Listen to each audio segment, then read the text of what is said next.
Apakah sudah siap belajar? Sudah, Bu.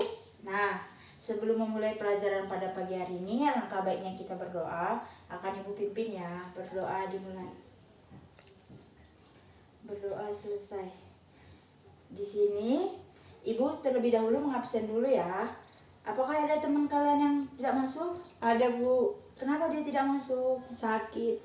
Sakit. Nah, jadi kalian juga tetap jaga kesehatan. Di mana masa pandemi ini daya imun tubuh kita itu harus kuat agar tidak terkena virus ya. Nah, jadi pada pagi hari ini kita akan belajar tentang pengertian sosiologi dan manfaat sosiologi dan apa sih sosiologi itu menurut para ahli gitu. Nah, jadi apakah kamu sudah tahu apa sih itu sosiologi? Sudah, Bu. Coba jelaskan.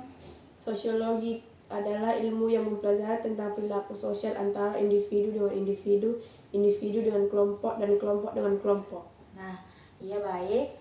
Ya, seperti itu. Jadi sosiologi itu ilmu yang mempelajari tentang masyarakat. Nah, di mana sosiologi itu bukan hanya tentang masyarakat, tapi juga tentang budaya, etnis. Nah, jadi di mana di sosiologi itu kita itu banyak sekali akan mempelajari gimana luasnya masyarakat ini gitu. Bukan hanya di desa kita aja, kita juga bisa mempelajari ke desa luar gitu. Nah, adapun di mana sosiologi itu memiliki empat ciri-cirinya ya. Ada 4, di mana teoritis, empiris, kumulatif, dan non etis. Nah, apa sih empiris itu menurut kamu? Empiris artinya ilmu pengetahuan yang didasarkan pada observasi atau pengamatan dan akal sehat yang hasilnya tidak bersifat spekulatif melainkan objektif. Nah, jadi empiris itu adalah sosiologi yang ilmu pengetahuannya didasarkan oleh observasi terhadap kenyataan. Kenyataan itu maksudnya nyata ya, data kenyataan menggunakan akal sehat kita, indera penglihatan, sehingga hasilnya itu memang sudah benar-benar dari kayak kita memang harus terjun langsung ke lapangan gitu. Contohnya itu di mana fenomena yang terjadi di Jakarta. Nah, di Jakarta itu di mana muncul dari penelitian, misalnya kemacetan. Kemacetan itu kan disebabkan oleh mungkin banyak seperti lebaran, mungkin banyak pelaju pulang kampung. Nah, dia itu berbondong-bondong membawa keluarganya keluarganya kayak untuk pergi ke Jawa. Nah, seperti itu. Terus kemacetan itulah yang dimaksud dengan nilai nyata yang kita harus dengan mata kepala kita lihat. Nah, seperti itu. Jadi masyarakat Jakarta ini juga pelaku kemacetan yang transportasi publik akan menciptakan kenyamanan baik secara pelayanan maupun akses. Nah, dampak masyarakat yang lebih suka naik kendaraan ini, pribadi atau tidak pribadi, banyak sekali dampaknya. Misalnya seperti hujan. Kalau ada hujan, otomatis jalan itu licin. Nah, dampak tersebut akan menyebabkan si pelaju itu kecelakaan yang tidak terduga-duga, ya kan? Kecelakaan. Terus kayak kayak banyak kecelakaan, kayak pencopetan, banyak sekali pencopetan terjadi. Misalnya dia itu berhenti tidak harus berhenti, kayak di tengah jalan dia berhenti. Banyak sekali pelaju seperti itu, dan banyak sekali kayak dia kecopetan seperti itu. Nah, kalau misalnya teoritis itu, di mana teoritis itu ilmu pengetahuan yang selalu berusaha untuk menyusun abstraksi atau hasil pengamatan empiris. Nah, abstraksi itu merupakan penarikan dari kesimpulan yang menjelaskan hubungan sebab akibat dari gejala-gejala sosial yang diteliti, seperti itu. Sebagai contoh, di mana adanya hubungan yang signifikan antara kemacetan dengan tingkat kepercayaan publik terhadap pemerintah yang rendah. Nah, banyak gimana ya, kayak dia itu kayak tidak percaya lagi, seperti itu. Sehingga di hasil pernyataan tersebut menegaskan pentingnya peningkatan kepercayaan masyarakat kepada pemerintah untuk menanggulangi kemacetan. Nah, misalnya kayak disarankan Jokowi jangan bermudik. Nah, aturan masyarakat juga harus tahu kalau misalnya jangan bermudik, ya udah nggak usah bermudik, kan bisa tahun depan setelah corona gitu. Ini tidak gitu. Jadi banyak sekali masyarakat itu kayak mau mudik dia untuk bertemu dengan keluarganya yang ada di luar kota. Nah, kalau kumulatif ini, di mana kumulatif ini membangun argumen yang tidak turun begitu saja di ruang hampa, melainkan disusun atas teori-teori yang sebelumnya gitu. Contohnya itu tentang kemacetan yang menghasilkan kesimpulan baru yang melibatkan kesimpulan yang pernah dibuat sebelumnya. Misalnya penyebab macet adalah karena tingginya daya beli masyarakat. Misalnya kayak di sini yang dimaksud tingginya daya beli masyarakat, banyak masyarakat yang membeli kendaraan agar dia mudik ke luar kota untuk bertemu dengan keluarganya. Nah, jadi dengan dia membeli kereta itu kan juga menimbulkan efek yang begitu besar untuk kemacetan di jalan raya. Nah, terus kumulatif ini memiliki ciri-ciri yang artinya yang melibatkan analisis kesimpulan yang sudah ada menjadi tidak ada atau tidak berlaku lagi. Nah, non etis, di mana non etis ini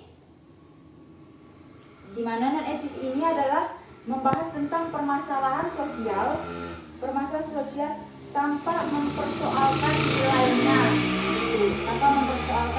nilainya, yaitu baik atau buruknya suatu persoalan yang dibahas. Maksudnya di non etis itu dia tidak acuh dengan persoalan apa yang terjadi di masyarakat gitu. Dianya kayak gitu. Terus dia itu lebih berkepentingan untuk kayak menjelaskan tentang fenomena yang mendalam, yang mudah dipahami, seperti itu. Contohnya sebagai contoh itu kayak macet itu kan sebagai masalah dalam peneliti dalam sosiologi sangat bermasalah. Nah, jadi sosiologi ini tidak berkepentingan untuk menjustifikasi bahwa kemacetan itu buruk. Tentu saja tidak boleh mengatakan bahwa kemacetan itu baik. Jadi sosiologi itu ada di tengah-tengah, bukan di dalam kacamata sosiologi kalau macet itu sosiologi buruk, bukan. Jadi sosiologi itu mengenai tentang masyarakat, bahwa walaupun masyarakat itu mengalami kemacetan, mengalami kayak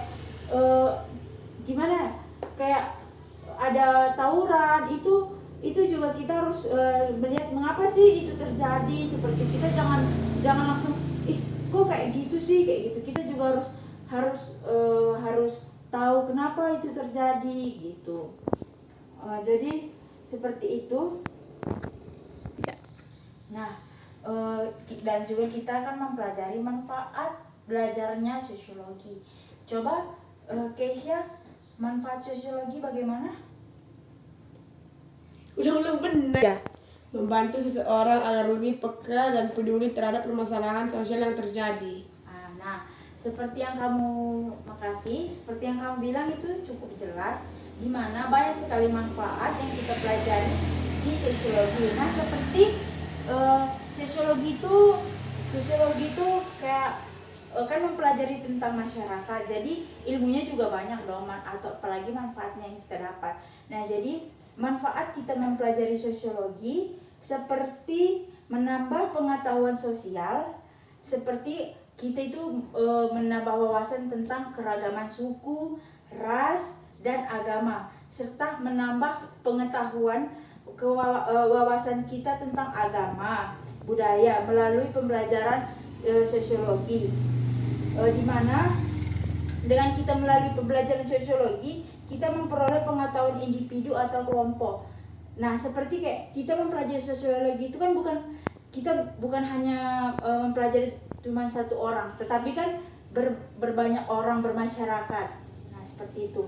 Dan juga sosiologi membantu untuk mampu mengkaji tempat kita dalam masyarakat. Selain itu juga dapat melihat dunia atau budaya yang belum kita ketahui sebelumnya. Nah, seperti kayak kita mempelajari sosiologi itu bukan hanya kita di sini aja kayak gitu, di desa ini aja, tetapi juga bisa kita mempelajari keluar gitu. Terus ada juga dengan kita mempelajari sosiologi, kita itu malah semakin peka atau memahami norma, tradisi, keyakinan, dan nilai-nilai yang dianut oleh masyarakat lain. Kita juga akan memiliki toleransi yang tinggi, di mana sosiologi tentang masyarakat kita itu harus menghargai, misalnya kayak kamu agama Kristen, kawanmu agama Islam. Nah, kita itu jangan menjauhkan si agama Islam ini, malah kita itu harus saling merangkul satu sama lain, tidak saling menjatuhkan. Nah, itulah sosiologi. Dan sosiologi itu ada sebagai penerus. Dengan mempelajari sosiologi kita akan kritis, rasional, di mana kita juga akan peka menghadapi kayak ini kok ada kecelakaan gini akan gini. Kita itu kayak peka. Oh, jadi ada misalnya ada kayak banjir di Jakarta dan segala macam. Kita itu peka terhadap kayak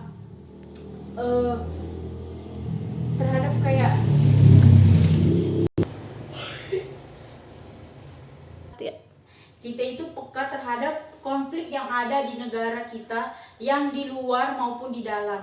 Nah, jadi misalnya kayak di luar, kayak di Jakarta, misalnya di luar negeri gitu, kita itu harus tahu, oh jadi ini toh permasalahan yang ada di luar negeri, oh jadi gini yang ada permasalahan yang di dalam negeri, seperti itu. Jadi dengan mempelajari sosiologi itu, kita itu akan menambah luas wawasan kita, bukan hanya di desa ini aja, bukan hanya di sekolah ini aja. Jadi banyak yang kita tahu tentang ya di luar sana, apa sih permasalahan apa yang terjadi kayak gitu. Kita itu kayak nggak acuh aja gitu. Dan juga dimana sosiologi ini tuh sangat penting bagi sebenarnya sosiologi. Dengan mempelajari sosiologi itu sangat penting sih, karena sosiologi kan membuat kita kayak peka terhadap lingkungan hidup dan kayak bermasyarakat, bertoleransi tinggi, seperti itu. Nah, di sini adapun sosiologi menurut para ahli. Coba, apakah ada yang bisa membantu? Ada, Bu. Coba jelaskan. Raucho dan Weren, sosiologi adalah ilmu yang mempelajari hubungan antara manusia dan dalam kelompok-kelompok. William F. O'Brien dan Mayer F. Nimcoff, sosiologi adalah penelitian secara ilmiah terhadap interaksi sosial dan hasilnya, yaitu organisasi sosial. Jadi ada juga menurut Pitirim Solikin, sosiologi adalah ilmu yang mempelajari tentang timbal balik antara aneka macam gejala sosial. Nah, misalnya itu seperti gejala ekonomi, gejala keluarga, gejala moral, seperti itu ya. Nah, sosiologi ini juga adalah bukan hanya mempelajari gejala sosial katanya, dan juga mempelajari hubungan dan pengaruh timbal balik antara gejala sosial, gejala non sosial, dan yang terakhir sosiologi ada ilmu yang mempelajari ciri-ciri umum dan jenis gejala-gejala lainnya. Nah, menurut J.A.A. Van Dorn dan C.G. Lemers, sosiologi adalah ilmu pengetahuan tentang struktur-struktur proses-proses kemasyarakatan yang bersifat stabil, gitu. Dan juga menurut Max Weber, sosiologi adalah ilmu yang berupaya memahami tindakan-tindakan sosial. Nah, ada juga di sini menurut Slow Soemarjan dan Sulaiman Soemardi, sosiologi adalah ilmu kemasyarakatan yang mempelajari struktur sosial dan proses sosial termasuk perubahan sosial juga. Nah, Paul B. Horton, sosiologi adalah ilmu yang memusatkan penelaah pada kehidupan kelompok produk kehidupan kelompok tersebut, kayak gitu. Menurut Sorjono Sekanto, sosiologi adalah ilmu yang memusatkan perhatian pada segi-segi kemasyarakatan yang bersifat umum dan berusaha untuk mendapatkan pola-pola umum di kehidupan bermasyarakat. Dan William Kornblum, sosiologi adalah suatu upaya ilmiah yang mempelajari masyarakat dan perilaku sosial anggotanya dan menjadikan kemasyarakatan yang bersangkutan dalam berbagai kelompok dan kondisi kehidupan kelompok. Nah, yang terakhir menurut E.M. Dupal, sosiologi keluarga dalam S. Leman adalah mempelajari aspek-aspek dan tahapan kehidupan keluarga di masa pacaran dan pemilihan jodoh. Nah, jadi sosiologi itu ibaratkan seperti garam. Jika sayur tanpa garam akan terasa hambar, dan orang-orang yang mau memakannya pun hanya sedikit. Begitupun sosiologi sangat berperan dan mendukung bagi kelangsungan ilmu lainnya. Karena dengan sosiologi kita bisa dekat dengan masyarakat. Nah, kita bisa dekat dengan, misalnya kan ada teman kita yang baru pindah atau tetangga. Nah, dengan kita mempelajari sosiologi, kita tahu dong cara berinteraksi. Nah, kita juga berinisiatif untuk berkenalan dengan tetangga tersebut. Dan kita itu tidak sombong dan mau bermasyarakat gitu. Nah, dan juga sosiologi ini sangat berperan dan mendukung kelangsungan hidup yang saya bilang tadi. Karena sosiologi kita bisa dengan dekat dengan masyarakat, bersosial dengan baik. Bahkan jika suatu saat kita membutuhkan kepentingan, maka itu tidak akan terlalu sulit. Kalau kita udah dekat sama tetangga kan otomatis kalau kita meminta bantuan, kita minta bantuan kepada tetangga kita, seperti, ataupun misalnya tetangga kita minta bantuan kepada kita, kalau kita tidak sibuk ya bisa kita bantu tetangga kita. Lain hal bila kita tidak memiliki, tidak mengetahui dan tidak mengamalkan ilmu sosiologi atau sosial dengan baik, maka kehidupan sosial dan kepentingan kita pun akan terasa sulit untuk memperoleh yang tadi. Maksudnya itu, jika kita tidak bersosial baik dengan masyarakat, maka kita itu juga kayak kesepian, mau mencakapi orang, mau berbicara sama orang pun kayak susah. Aku mau berteman sama dia kan aku gak pernah ngomong sama dia, kayak gitu. Jadi kan kita juga sulit. Nah, di sosiologi itu karena kita belajar tentang masyarakat, kita itu harus berinteraksi dengan sesama manusia. Nah, saling membantu seperti itu. Nah, mungkin sudah selesai pelajaran pada pagi hari ini. Nah, minggu depan kalian akan belajar tentang struktur sosial. Nah, apakah ada pertanyaan? Tidak, Bu. Nah, Sudah jelas. jika tidak ada pertanyaan, kita akhiri pelajaran pada pagi hari ini. Nah, kita akhiri dengan berdoa. Berdoa akan saya bawa. Berdoa dimulai. Berdoa selesai. Selamat siang anak-anak. Selamat siang, Bu. Ya. Nah, perkenalkan, nama saya Siti Nur Cynthia, Prodi Pendidikan Sosiologi, NIM 18-14-09-10-04, UAS mata kuliah Micro Teaching. Iya. Demikian video yang saya buat. Apabila ada tutur kata yang tidak berkenan di hati Bapak atau Ibu dosen, saya minta maaf. Terima kasih. Om Swastiastu, Assalamualaikum warahmatullahi wabarakatuh. Shalom, Namo Buddhaya, Salam Harmoni.